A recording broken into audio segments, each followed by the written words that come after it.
Martial ఆర్ట్స్లో అంతర్జాతీయ స్థాయి గుర్తింపు తెచ్చిన విద్యార్థులను పెద్దపల్లి మున్సిపల్ చైర్మన్ దాసరి మమతారెడ్డి అభినందించారు. గోవాలో జరిగిన ఓపెన్ కరాటే ఇంటర్నేషనల్ ఛాంపియన్షిప్లో అండర్-14 విభాగంలో కటా అండ్ కుమితేలో మాస్టర్స్ గుంటి అనిల్ కుమార్ తెలంగాణలోని పెద్దపల్లి జిల్లా ట్రినిటీ ప్రైమరీ స్కూల్ నుండి కరాటే పోటీలో పాల్గొని 2 పతకాలను సొంతం చేసుకున్నాడు. ఈ సందర్భంగా మున్సిపల్ చైర్మన్ మాట్లాడుతూ ఓపెన్ కరాటే ఇంటర్నేషనల్ ఛాంపియన్షిప్లో విదేశాలకు చెందిన వారితో పోటీపడి విజయం సాధించి పెద్దపల్లి జిల్లా పేరును ట్రినిటీ విద్యా సంస్థ పేరును నిలబెట్టిన అనిల్ కుమార్ను అభినందిస్తున్నట్లు తెలిపారు. విద్యార్థులు వారి కోచ్ అంకిత భావం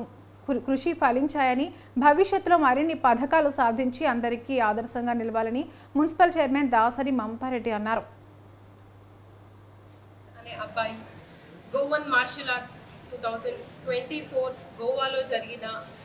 అంతర్జాతీయ వేడుకల్లో పాల్గొని 2 అలాగే 3 స్థానాల్లో విదేశాల నుంచి వచ్చిన పిల్లలతోని కసరత్తు చేసి హిమైట్ అండ్ కటా 2 స్థానాల్లో, ఒక దాంట్లో 3 అలాగే ఇంకో దాంట్లో 2 సిల్వర్ మెడల్, బ్రాంజ్ మెడల్ సాధించిన దీక్షిత్, అలాగే మరో 2 చిన్నారులు కూడా ట్రినిటీ విద్యా సంస్థల నుంచి అంతర్జాతీయ వేడుకగా జరిగిన గోవన్ మార్షల్ ఆర్ట్స్లో పాల్గొని విజయకేతనం ఎగరవేస్తూ పెద్దపల్లి జిల్లాని కూడా అంతర్జాతీయ విలువలతోని ఉన్న విద్యా సంస్థగా పేర్కొందిన ట్రినిటీ విద్యా సంస్థల్ని వారు విజయకేతనం ఎగరవేయడం చాలా సంతోషంగా ఉంది.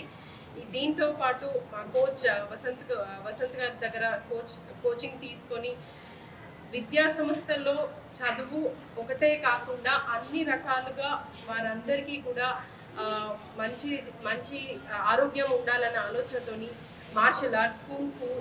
స్విమ్మింగ్ అలాగే అన్ని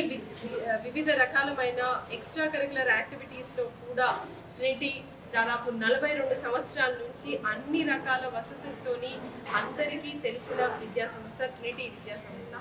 ఈ ఇయర్ నుంచి చూసుకున్నట్టయితే స్విమ్మింగ్ పూల్ కూడా పెట్టుకొని అన్ని రంగాలుగా ముందుకు తీసుకెళ్లాలన్న ఆలోచనతోని అంతర్జాతీయ విలువలతోని కూడిన విద్యని అందిస్తున్న ఏకైక విద్యా సంస్థ ట్రినిటీ అనే